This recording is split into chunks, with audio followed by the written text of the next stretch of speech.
Hello प्यारे बच्चों, कैसे हैं आप। मैं गौरव शर्मा, प्रवक्ता स्टार पेपर मिल सरस्वती विद्या मंदिर इंटर कॉलेज सहारनपुर से। आज मैं आपको कक्षा 10 का वाणिज्य विषय के व्यापारिक बैंक के बारे में समझाने वाला हूं। आज हम अपने इस पीरियड में व्यापारिक बैंक क्या होता है और भी इसके बारे में बहुत सारी चीज़ें जानेंगे। तो चलिए करते हैं शुरू और आपको बताते हैं कि आज हम क्या क्या नई चीज़ सीखने वाले हैं। जी हाँ, सबसे पहले बात करते हैं बैंक के परिचय की। बैंक होता क्या है। जैसे कि आप यहाँ पे बहुत सारे बैंकों के नाम देख रहे हैं, जैसे state bank of India, bank of Baroda, Punjab national bank, ICICI bank और एचडीएफसी बैंक। ऐसे बहुत सारे बैंक आपने अपने आसपास अपने शहर में देखे होंगे। ये वो बैंक होते हैं जहाँ पर कोई भी आम जनता, कोई भी आम नागरिक जाकर अपना बैंक में खाता खोल सकता है, रुपए का लेन देन कर सकता है और किसी आवश्यकता होती है, आवश्यकता के अनुरूप वो अपने ऋण लेकर अपनी आवश्यकता की पूर्ति कर सकते हैं। तो अगर बात करें बैंक के परिचय की, तो आप देखते हैं कि बैंक एक ऐसी संस्था है जहां लोग अपना अतिरिक्त धन जमा करते हैं और आवश्यकता पड़ने पर ऋण के रूप में धन प्राप्त करते हैं। यानी कि जिन्हें आवश्यकता होती है वो ऋण के रूप में अपना धन प्राप्त करते हैं, और जिनके पास आवश्यकता से अधिक धन होता है, जैसे आप एक एग्जाम्पल से समझेंगे कि अगर आपके पिताजी कोई नौकरी करते हैं या अपना व्यवसाय करते हैं और वो प्रति माह 5 से 10 हज़ार रुपये आराम से बचा लेते हैं, अतिरिक्त अपने घर के सारे खर्च वगैरह लगाकर, उसके बाद जो वो धनराशि बचा लेते हैं उसको वो बैंक में जमा करा सकते हैं अपने खाते खोलकर। इसके बारे में हम आगे जानेंगे। सामान्य बैंक के बारे में आपने पढ़ा होगा, इसके अलग से पार्ट है, आपका अलग से लेसन है जहाँ पे आपने पढ़ा होगा। लेकिन आज मैं जो बात करने वाला हूँ वो करने वाला हूँ व्यापारिक बैंक के बारे में। जी हाँ, व्यापारिक बैंक के बारे में। बैंक का हमारे जीवन में बहुत महत्व है और किसी भी देश के आर्थिक विकास में बैंकों का होना बहुत आवश्यक है। वे सभी बैंक जहां सामान्य जनता यानी कि हम लोग, आप लोग अपने खाते खोल सकते हैं, लेन देन कर सकते हैं, और व्यापारिक उन्हें ही व्यापारिक बैंक कहते हैं। आपने व्यापारिक बैंक और सामान्य बैंक में कोई खास अंतर नहीं है। इन्हीं बैंकों को अंग्रेजी में कमर्शियल बैंक कहते हैं। आइए चलते हैं, जानते हैं हम आज क्या क्या पढ़ेंगे, क्या क्या जानेंगे। जी हाँ, कमर्शियल बैंक, व्यापारिक बैंक का अर्थ, परिभाषा, इसके अलावा हम व्यापारिक बैंक के प्रकार, भारत में व्यापारिक बैंक का विकास, व्यापारिक बैंक के कार्य और व्यापारिक बैंक के दोष, और ऐसी वो व्यापारिक बैंक की कठिनाइयाँ जिनके कारण व्यापारिक बैंक आज भारत में इतने ज़्यादा प्रसिद्ध और इतने ज़्यादा विकास नहीं उनमें हो पाया है, उसमें उन्नति के सुझाव क्या हो सकते हैं वो हम आज देने वाले हैं। ऐसे बहुत सारे बैंक जो आप अपने आसपास देख पा रहे हैं अपने शहर में, जो जनरली हम लोग जहाँ पर विजिट करते हैं वो हमारे सारे के सारे व्यापारिक बैंक होते हैं। तो चलिए सबसे पहले पढ़ते हैं व्यापारिक बैंक का अर्थ और परिभाषा। तो बच्चों, ये स्टार्ट करने से पहले मैं आपको एक चीज़ बताना चाहता हूँ। सभी बच्चे एक बार सोचेंगे पहले स्टार्ट करने से पहले कि क्या वो कभी बैंक गए हैं या नहीं गए हैं। अगर आप कॉमर्स पढ़ना चाहते हैं तो मैं आप एक चीज़ आपको बताना चाहता हूँ। कॉमर्स पढ़ने के लिए अगर आप 50% अपनी बुकीज़ नॉलेज यानी कि किताबी अध्ययन करना चाहते हैं तो 50% आपको बाहरी अध्ययन भी होना पड़ेगा। बाहरी अध्ययन का मतलब है जो हमारे आम जीवन की बातें होती हैं। जैसे कि आप एक कॉमर्स के छात्र हो तो आगे आप 11वीं में पढ़ोगे, 12वीं में पढ़ोगे, तो कोशिश करें कि मैक्सिमम बच्चे बैंक में ज़रूर जाया करें अपने घर के कार्यों को लेकर, डाकखाने में आप जाया करें। उसके अलावा आप जितनी भी बीमा संस्थाएँ होती हैं या और भी जो आपके धन संबंधी लेन देन या कॉमर्स से संबंधित लेन देन होते हैं, जैसे कि बाज़ार है, शॉपिंग करना हुआ, इन सब में आप जितना ज़्यादा अपना थोड़ा बहुत समय दे पाएंगे उतना आप और अच्छा सीख पाएंगे। क्योंकि हमारा जो ये सब्जेक्ट है ये एक प्रोफेशनल सब्जेक्ट है, जिसे आप जितना प्रैक्टिकली समझेंगे उतना ही आपके लिए अच्छा होगा। तो बात करते हैं व्यापारिक बैंक के अर्थ की। इन बैंकों की पूंजी एक से अधिक व्यक्तियों और संस्थाओं को प्रदान की जाती है। जी हाँ, सबसे बड़ी बात है, अगर मैं बात करूँ इन बैंकों के बारे में, तो इन बैंकों की जो पूंजी होती है वो एक से अधिक व्यक्तियों और संस्थाओं द्वारा प्रदान की जाती है। यानी कि इनकी जॉइंट कैपिटल होती है, इनकी पूंजी जनता में बटी होती है। किसी एक व्यक्ति या सरकार के द्वारा पैसा लगाकर ये बैंक नहीं खोले जाते। इन बैंकों में सबसे अच्छी बात ये आती है कि ये बैंक विभिन्न प्रकार की अलग अलग मतलब टुकड़ों में बटे होते हैं। जैसे आपको एक उदाहरण भी मैं देना चाहूँगा। अगर किसी बैंक की 1 करोड़ रुपए की पूंजी है, 1 करोड़ रुपए की कुल पूंजी आपने पढ़ी होगी। अब पूंजी का मतलब होता है कुल वो मात्रा धन की जो उसे प्रारंभ करने में लगा है, किसी भी व्यापार को, किसी भी बैंक को। तो 1 करोड़ है, तो अगर वो अलग अलग 100 रुपये के 1 लाख टुकड़े, जी हाँ 100 रुपये के 1 लाख टुकड़े इसके बना दे और कहे कि जनता आप आइए और हमारे बैंक में पैसा लगाइए, शेयर जिसे हम कहते हैं खरीदिए। जैसे आपने देखा होगा कि कुछ लोग बच्चे मिलकर कुछ थोड़ी बहुत पार्टी वार्टी करते हैं ना, आप लोग थोड़ा बहुत खर्च लगाकर कि भैया 10-10 रुपये सबने इकट्ठे कर लिए, 50-50 100 रुपये इकट्ठे कर लिए। ऐसे ही यहाँ पर कंपनी यानी कि व्यापारिक बैंक एक कंपनी की तरह ही होते हैं और इनकी पूंजी जनता में विभिन्न संस्थाओं में बटी होती है, प्रदान की जाती है। जी हाँ, इन्हें संयुक्त पूंजी बैंक इसीलिए कहा जाता है। ये जो नाम आप देख रहे हो संयुक्त पूंजी बैंक, ये इसीलिए कहा जाता है। इन्हें हम जॉइंट कैपिटल बैंक भी कहते हैं। जी हाँ बच्चों, जॉइंट कैपिटल बैंक। अब देखो जॉइंट कैपिटल बैंक हिंदी में बोला आपने संयुक्त पूंजी बैंक, तो जॉइंट कैपिटल बैंक क्या हुआ? जॉइंट मतलब जो जुड़ा हुआ है, और कैपिटल तो वो कैपिटल जो जुड़ी हुई है, क्योंकि ये टुकड़ों में बटी होती है, जनता में बटी होती है, विभिन्न लोगों में बटी होती है, और उन सबको मिला दिया जाए तो वो एक पूंजी बन जाती है, जो कि व्यापारिक बैंक या संयुक्त पूंजी बैंक की पूंजी होती है।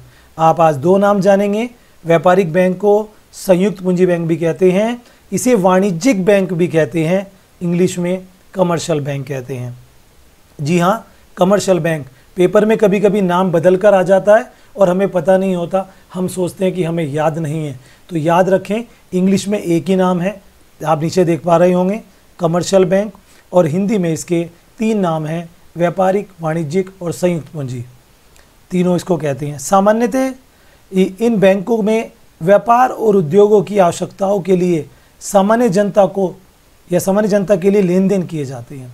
यानी कि अगर इन बैंकों की मैं बात करूं तो इनका मुख्य उद्देश्य व्यापार, जी हाँ व्यापार और उद्योग और सामान्य जनता, ये 3 दर्जे के जो 3 सेक्टर हैं, यहाँ पर ये सहायता और सेवाएं प्रदान करते हैं। व्यापारियों को प्रदान करते हैं, हम लोग जो सामान्य जनता हमें प्रदान करते हैं, और उद्योगों जो इंडस्ट्रीज़ होती है जहाँ पर वस्तुएं बनती हैं उन्हें प्रदान करते हैं। ठीक है बच्चों, सामान्य जनता के लिए लेन देन करते हैं, जहाँ लोग अपने धन को विभिन्न खातों में जमा करते हैं। विभिन्न खाते कौन कौन से होते हैं? ऐसे 5 खाते बैंक में खोले जाते हैं। आपने उनके बारे में बैंक वाले सामान्य चैप्टर में पढ़ा होगा, लेकिन मैं फिर आपको याद दिला दूं कौन कौन से खाते होते हैं। 5 खाते होते हैं। नंबर 1 बचत खाता, जी हाँ। नंबर 2 चालू खाता, जो कि किन के लिए होता है? व्यापारियों के लिए होता है, जी हाँ। नंबर 3 आवर्ती जमा खाता, जी हाँ आवर्ती जमा खाता। और नंबर 4 सावधि जमा खाता। सावधि यानी कि एक निश्चित अवधि के आधार पर, जिसे हम इंग्लिश में फिक्स डिपॉजिट कहते हैं, सावधि जमा खाता। और लास्ट होता है जिसे हम कहते हैं घरेलू बचत खाता, जिसमें घर की महिलाओं और बच्चों के लिए धन जोड़ने के लिए उन्हें एक गोलक दी जाती है, तो इसे घरेलू गोलक खाता भी कहते हैं। जी हाँ, सामान्यतः हम गुल्लक बोलते हैं, लेकिन सही प्रोनाउंसिएशन गोलक खाता होती है। तो ऐसे 5 खाते होते हैं, आपने इनके सबके बारे में पढ़ा। तो ठीक है बच्चों, ये हमने आज पढ़ा कि ये क्या क्या होते हैं, विभिन्न खातों में जमा कर सकते हैं, और जिन्हें आवश्यकता है वो यहाँ से ऋण भी ले सकते हैं। भारतीय कंपनी अधिनियम 1956, जो कंपनी एक्ट 1956 है, ये अब बदल चुका है, ये अब 2013। तो इसमें अब एक बात और जोड़ लीजिए, भारतीय कंपनी अधिनियम 2013 हो चुका है, तो आप ये भी लिख सकते हैं 2013 के अंतर्गत स्थापित किए गए। आप 56 लिख देंगे वो भी सही रहेगा। परिभाषा पे चलते हैं। व्यापारिक बैंक वह बैंक जो लाभ अर्जित करने के उद्देश्य से मुद्रा और साख में व्यवसाय करते हैं। मुद्रा मतलब धन, जैसे कि रुपया जमा करना, निकालना, और साख मतलब उधार, जैसे कि ऋण प्रदान करना। तो इन बैंकों को सामान्यतः हम जानते हैं व्यापारिक और वाणिज्यिक बैंक के नाम से। आगे चलते हैं, वाणिज्यिक या व्यापारिक बैंक के प्रकार। कुल मिलाकर बच्चों व्यापारिक बैंक 2 प्रकार के होते हैं। आप यहाँ पर देख सकते हैं, नीचे आपको टाइप ऑफ बैंक्स की एक फ़ोटो दिख पा रही है, आप देख रहे हैं स्क्रीन पर। जी हाँ, ये जो बैंक है जैसे 2 प्रकार के होते हैं। एक तो होता है आपका, जी आप देख सकते हैं, जो आपको यहाँ पर काले रंग में दिख पा रहा है शेड्यूल बैंक, और नॉन शेड्यूल। हिंदी में कहेंगे अनुसूचित बैंक और गैर अनुसूचित बैंक। अनुसूचित बैंक कौन से होते हैं? इंग्लिश में शेड्यूल बैंक कहते हैं। ऐसे बैंक जिनका नाम रिजर्व बैंक ऑफ इंडिया की द्वितीय सूची में, क्योंकि पहली सूची में तो लिमिट जो सेलेक्टेड बैंक होते हैं वो बैंक आते हैं, और सेकंड जो आपकी लिस्ट होती है जिसे हम हिंदी में द्वितीय सूची कहते हैं, वहाँ पर जिन बैंकों का नाम होता है उन्हें हम अनुसूचित बैंक कहते हैं। तो पेपर में जब भी आए आप बस इतना ध्यान रखें कि द्वितीय सूची में रिजर्व बैंक आरबीआई की द्वितीय सूची में जो भी बैंक होते हैं वो अनुसूचित बैंक कहलाते हैं। और जस्ट इसका अपोजिट कर लीजिए, विपरीत कर लीजिए, जिन बैंकों का नाम रिजर्व बैंक की द्वितीय सूची में नहीं होता उन्हें हम अनुसूचित बैंक कहते हैं। अब आप देख सकते हैं कि शेड्यूल्ड बैंक, जी हाँ, शेड्यूल्ड बैंक और नॉन शेड्यूल्ड बैंक। तो शेड्यूल्ड बैंक भी दो प्रकार के, कमर्शियल और कोऑपरेटिव। कमर्शियल से आगे चलेंगे तो private sector, public sector, foreign bank, regional, rural. और अगर कोऑपरेटिव की बात करेंगे तो state cooperative, central cooperative, primary agriculture, ये सारे बैंक। ठीक है बच्चों। इसके बाद आप देख सकते हैं जो हमारे प्राइवेट सेक्टर के बैंक हैं वो तो आप लोग जानते ही हैं, अलग अलग नाम से, जैसे HDFC, ICICI, axis bank, IDBI, ये सब हमारे प्राइवेट सेक्टर के बैंक हैं। और पब्लिक सेक्टर में आते हैं एसबीआई बैंक एंड एसोसिएट्स, इसलिए कहा गया है क्योंकि पहले एसबीआई की अलग अलग शाखाएं अलग अलग नाम से, जैसे एसबीआई बैंक ऑफ, जी हाँ, पटियाला, ठीक है, ऐसी बीकानेर, लेकिन सब अब SBI state bank of India के नाम से ही जाने जाते हैं। उसके अलावा हमारे 19 नेशनलाइज बैंक है जिनको मैं अलग आपको पढ़ाने वाला हूँ। इसका एक अलग पार्ट है नेशनलाइज बैंक का, वहाँ हम इसको पढ़ेंगे। तो फिलहाल आप ये समझिए कि अनुसूचित बैंक वे बैंक होते हैं जो द्वितीय सूची में आते हैं आरबीआई की, और गैर अनुसूचित बैंक वे बैंक होते हैं जो द्वितीय सूची में नहीं आते। चलिए आगे चलते हैं और आगे बताते हैं आपको अगला हमारा जो भी टॉपिक है। तो अगर बात करें आगे भारत में बैंकों का विकास, भारत में व्यापारिक बैंकों के विकास की अगर बात करें तो सर्वप्रथम भारत में 1770 ईस्वी में पहला बैंक बना था जिसका नाम था द बैंक ऑफ हिंदुस्तान। यदि बैंक ऑफ हिंदुस्तान जो कोलकाता में बना था, जी हाँ, अंग्रेज़ों द्वारा ही बनाया गया था क्योंकि उस समय अंग्रेज़ों का शासन ही चला करता था। तो आप जानते हैं कि द बैंक ऑफ हिंदुस्तान, आप देख पा रहे हैं कि the bank of Hindustan Bharat में सबसे पहला बैंक था। इसके पश्चात अलग अलग बैंक बने हैं, लेकिन जैसे Bengal bank, central bank of India और अन्य बैंक, लेकिन ये बैंक अधिक समय तक चलन में नहीं रह सके, इसलिए ये बंद हो गए, इनका पतन हो गया, ये घाटे में चले गए। और ये लॉन्ग टर्म्स, कोई बैंक 2 साल, कोई बैंक 3 साल, कोई बैंक 5 साल, इससे ज़्यादा नहीं चल पाए। अगर मैं बात करूं वर्तमान समय में तो देश भर में कुल 300 बैंक हैं, जिनमें से इनमें अधिक बैंक निजी स्वामित्व में आते हैं, यानी कि प्राइवेट सेक्टर में आते हैं, और शेष बैंक जो आपके सरकारी स्वामित्व में आते हैं। तो ऐसे लगभग 300 बैंक हैं जिनमें से सरकारी स्वामित्व में आते हैं, और बहुत सारे बैंक, यानी कि अगर 60% से ज़्यादा बैंक में कहूँ तो वो प्राइवेट सेक्टर में आते हैं। आप इनके सभी के नाम जानते हैं, जैसे आईसीआईसीआई बैंक, एचडीएफसी बैंक, जी हाँ, उसके अलावा कोटक बैंक भी होता है, आपने सुना होगा। कुछ छोटे शहरों में ये नहीं होते, सिटी बैंक होता है, जी हाँ। उसके अलावा बहुत सारे, एक्सिस बैंक आप लोग जानते हैं। तो ये वो सारे बैंक हैं जो हमारे प्राइवेट सेक्टर में आते हैं, लेकिन ये भी कमर्शियल बैंक की श्रेणी में ही आते हैं, इसलिए आज हम इनके बारे में बात कर रहे हैं। अगला बात करते हैं व्यापारिक बैंक के कार्य।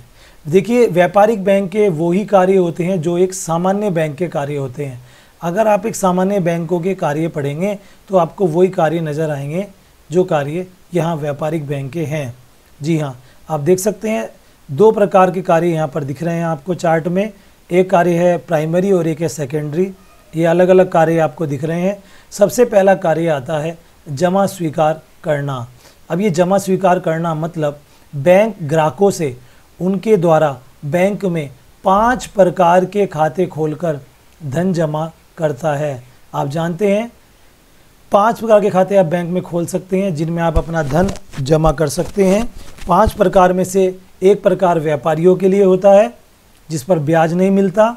एक प्रकार आपका जिसे हम कहते हैं स्थायी जमा खाता जिस पर सर्वाधिक ब्याज मिलता है।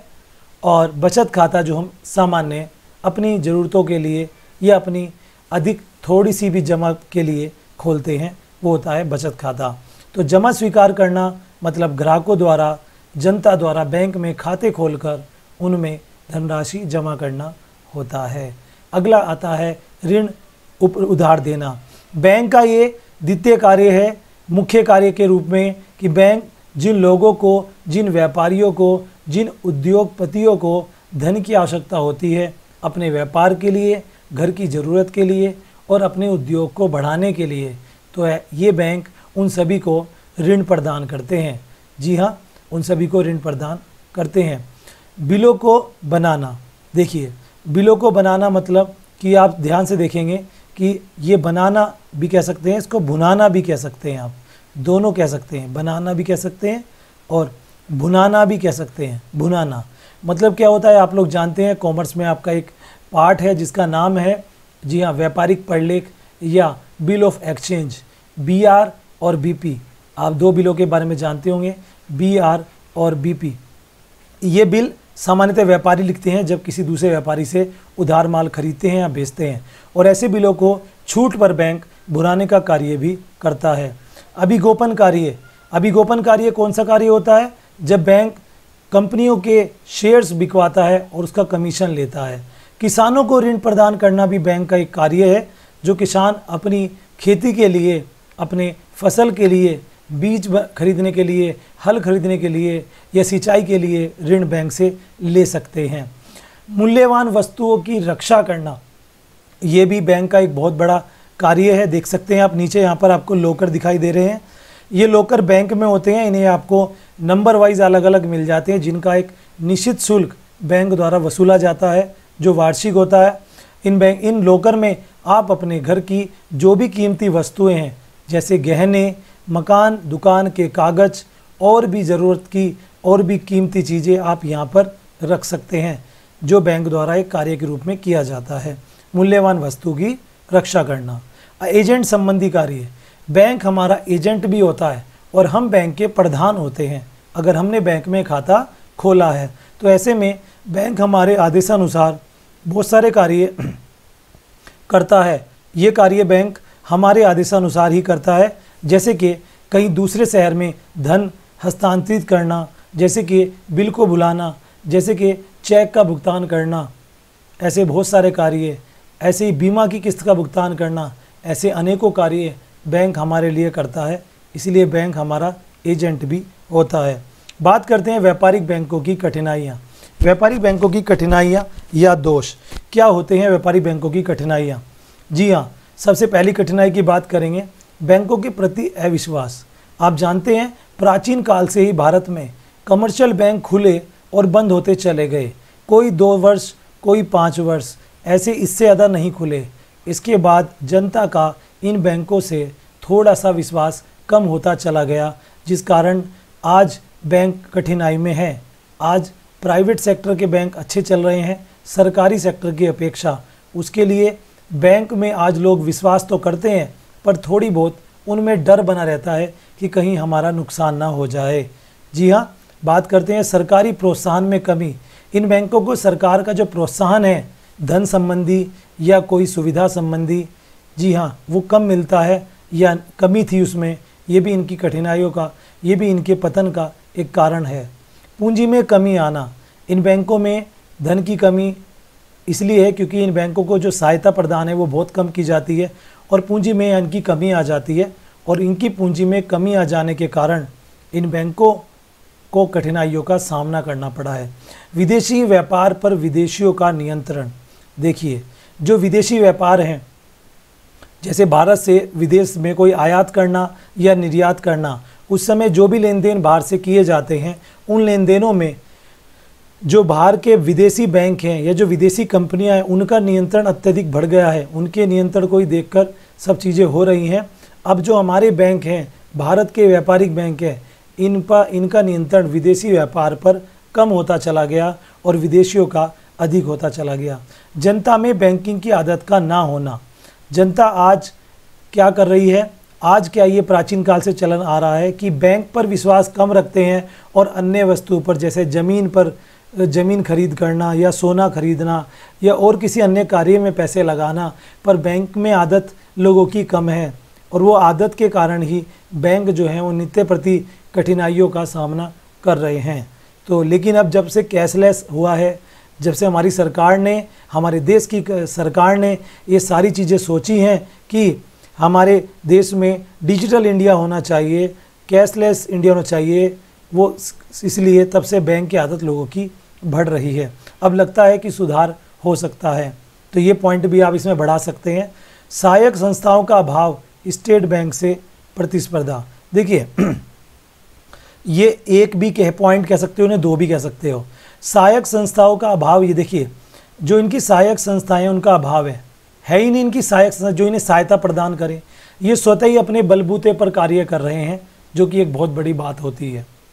स्टेट बैंक से प्रतिस्पर्धा। स्टेट बैंक जो सीधा ही आरबीआई बैंक का एजेंट होता है, यानी कि रिजर्व बैंक से सीधा कनेक्ट होता है SBI bank, state bank of India, और वो इन्हीं व्यापारिक बैंकों की श्रेणियों में गिना जाता है। तो इन व्यापारिक बैंकों का, जैसे कि आपने सुना होगा, पंजाब नेशनल बैंक है, बैंक ऑफ बड़ौदा है, पंजाब एंड सिंध बैंक है, यूको बैंक है, जी हाँ, केनरा बैंक है, ऐसी देना बैंक है, इलाहाबाद बैंक है। ये सभी बैंकों की तुलना हम एसबीआई से करते हैं, जबकि एसबीआई तो आरबीआई का एक एजेंट बैंक है, आरबीआई का एक प्रतिनिधि के रूप में। जिस शहर में आरबीआई की शाखा नहीं होती वहाँ पर स्टेट बैंक ऑफ इंडिया केंद्रीय बैंक संबंधी कार्य भी करता है। तो ऐसे में हम उससे इनकी प्रतिस्पर्धा, कंपटीशन कैसे कर सकते हैं, ये एक बहुत बड़ा पॉइंट यहाँ पर आप नोट करने वाला है। एसबीआई से कंपटीशन। यंत्रीकरण की कमी का पाया जाना। इन बैंकों में जो डिजिटलाइजेशन है, कंप्यूटरी वर्क है और जो टेक्निकल वर्क है, उनमें कमी दिखी है। अब जाकर धीरे धीरे सुधार हो रहा है, लेकिन अगर मैं कुछ समय पहले की बात करूं तो इंटरनेट वर्किंग अच्छी नहीं थी, सुविधाएं नहीं थी, सब चीज़ें एक मतलब जैसे एटीएम की सुविधा होती है, सीडीएम होती है, कैश डिपॉजिट मशीन, इन सेवाओं की सुविधाएं बहुत कम थी, जिस कारण इन कमी आ जाने के कारण हम ये कह सकते हैं कि यंत्रीकरण में कमी के कारण भी इन्हें कठिनाइयों का सामना करना पड़ा। संगठित मुद्रा बाजार की कमी। संगठित मुद्रा बाजार मतलब जो एक ऐसा मुद्रा बाजार जहाँ पे सबके एक समूह बना होता है, एक दूसरे को सहायता करते हैं, तो वहाँ पर भी एक बहुत बड़ी कमी है। इसकी कमी के कारण ही इन बैंकों को कठिनाइयों का सामना करना पड़ा है। क्रेडिट पत्रों का कम होना। क्रेडिट पत्र आप लोग जानते हैं कि जो साख पत्र भी कहते हैं, इनकी कमी निरंतर होती जा रही है। इनकी कमी के कारण ही इन बैंकों को कठिनाइयों का सामना करना पड़ा है। तो इन बैंकों का कठिनाइयों का सामना करना पड़ा, ये संभवतः आप लोग जानते ही हैं इन सभी के बारे में। जी हाँ, अगली बात करें हम अगले पॉइंट के बारे में। जी हाँ, अब ये सारी कठिनाइयाँ हैं। अब इन कठिनाइयों के लिए क्या सुझाव आपके हो सकते हैं? सबसे पहला सुझाव जिससे इनकी उन्नति हो जाए, प्रांतीय भाषाओं का प्रयोग करना। देखिए अभी सारे बैंकों में हम इंग्लिश का ही यूज़ करते हैं, जबकि आप जानते हैं हमारे देश में अलग अलग राज्य में अलग अलग भाषाएं बोली जाती हैं। जैसे गुजरात में गुजराती, महाराष्ट्र में मराठी, जी हाँ, ऐसी तमिलनाडु में तमिल और अलग अलग भाषाएं बोली जाती हैं। तो उन भाषाओं के आधार पर ही इन बैंकों में स्थानीय या प्रांतीय भाषाओं का प्रयोग होना चाहिए, जिससे लोगों का विश्वास इनमें बढ़ेगा और लोग इनमें रुचि अधिक दिखाएंगे। अगला आता है नई शाखाओं की स्थापना करना। इन बैंकों की जिन शहरों में आवश्यकताएं हैं, जिन जगहों पर आवश्यकताएं हैं, वहाँ पर नई शाखाएं खोलनी चाहिए। जी हाँ, वहाँ पर नई शाखाएं आपको खोलनी चाहिए जहाँ पर इनकी आवश्यकताएं हैं। जबकि हो क्या रहा है, जहाँ पर आवश्यकताएं कम हैं वहाँ पर एक से अधिक शाखाएं खुली हैं, जिन कारण इनकी असुविधा हो रही है। आप भी अपने शहर में देख सकते हैं, जहाँ पर आवश्यकताएं नहीं है वहाँ पर कई बैंक होंगे और जिन जगह आवश्यकता है वहाँ एक आदि कोई बैंक देखने को मिलेगा। कुशल प्रबंध का न होना, ये भी कमी है। और कुशल प्रबंध होना चाहिए। कुशल प्रबंध के बिना नहीं कुछ हो सकता। कुशल प्रबंध अगर नहीं है तो कैसे हम किसी भी बैंक को आगे बढ़ा सकते हैं, ये बहुत ज़रूरी है। यंत्रीकरण को प्रोत्साहन देना।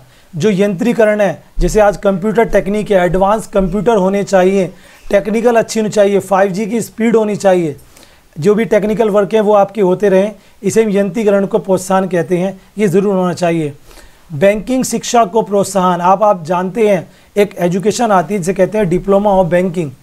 बैंकिंग के बारे में, तो बैंक में जो कार्य करने वाले लोग हैं उन्हें बैंकिंग की अच्छी ज्ञान होना चाहिए। साथ में सामान्य जनता को भी बैंकिंग का अध्ययन कराया जाना चाहिए, जिससे कि उन लोगों की बैंक के प्रति रुचि जागृत हो और वो लोग बैंक में अपने खाते खोलें और लेन देन करें।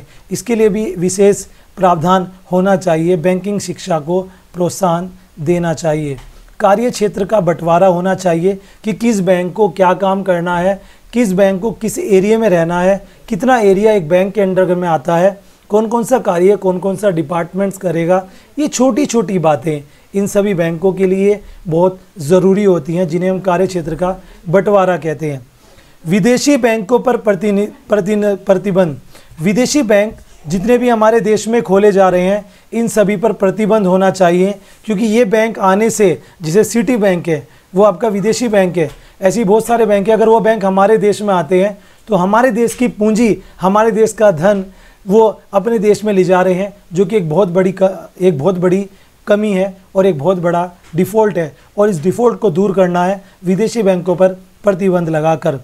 जी हाँ, लगन जिसे कहते हैं लगान, ये सही नहीं लिखा हुआ है, लगान स्टाम्प करों से मुक्ति। जो बैंकों को लगान स्टाम्प कर दिए जा रहे हैं उसके करों पे इन्हें छूट देनी चाहिए, जिससे कि ये लोग अपना व्यापार करने में स्वतंत्र रहें। ऋण प्रदान करने की नीति में परिवर्तन होना चाहिए। जो बैंक ये ऋण प्रदान करते हैं सामान्य जनता को, और जो बड़े बैंक जैसे कि SBI, RBI इन्हें ऋण प्रदान करता है, उनकी नीति में, टेक्निक में फ़र्क होना चाहिए, बदलाव होना चाहिए, वो और सरल होना चाहिए, जिससे कि ऋण लेना आसान हो। और थोड़ा सा जो कहते हैं जी हाँ, थोड़ी सी प्राइवेसी भी रखनी चाहिए कि किसे ऋण देना है किसे नहीं देना है। ये छोटी छोटी बातें देखनी होती हैं, उसे हम कहते हैं ऋण प्रदान करने की नीति में परिवर्तन। सहायक संस्थाओं को स्थापित करना। अब देखिए, सहायक संस्थाएं कौन सी होती हैं, आप लोग सभी जानते हैं कि जैसे कि सहायक संस्थाएं होती हैं, जैसे एक बैंक है, उस बैंक की अगर अलग अलग संस्थाएं खोल दी जाएं जो उसको अलग अलग सामान्य जानकारी देंगी, जनता के बारे में, निवेश के बारे में, उद्योगों के बारे में, व्यापार के बारे में और सरकार की नीतियों के बारे में, तो ये बैंक और अच्छे से काम कर पाएगा। तो ये सारी चीज़ें हैं जो हमें देखनी चाहिए। बैंकों को उन्नति के मार्ग पर आगे ले जाने के लिए ये ही नहीं, और भी सुझाव हो सकते हैं जो बच्चों आप अपने आप इनमें लिख सकते हैं और इन्हें देख सकते हैं। जी हाँ, सहायक संस्था स्थापित करके ऐसे बहुत सारे आपके सुझाव हैं जो आप अपने पास से भी लिख सकते हैं। बस आपको बैंकों की कार्यविधि के बारे में पता होना चाहिए। तो आज हमारे विषय में, हमारे इस अध्ययन में, हमारे इस टॉपिक पर आपने जो कुछ भी पढ़ा उसके लिए आपका मैनी थैंक्स। आपने ज्वाइन किया अपने इस क्लास को। और भी अधिक जानकारी के लिए आप देखते रहिए। जी हाँ, क्योंकि वाणिज्य के कक्षा 10 के जितने भी और अन्य पाठ हैं उन सभी के लिए अलग अलग आपको वीडियो, जी हाँ, आपको वीडियो प्रोवाइड की जा रही हैं। इसके लिए आपका बहुत बहुत धन्यवाद। मैं गौरव शर्मा, प्रवक्ता स्टार पेपर मिल सरस्वती विद्या मंदिर इंटर कॉलेज सहारनपुर से आप सभी बच्चों का एक बार फिर से धन्यवाद करता हूं कि आपने पूरा वीडियो देखा और समझा व्यापारिक बैंक क्या होते हैं। धन्यवाद आप सभी भैया और बहनों का।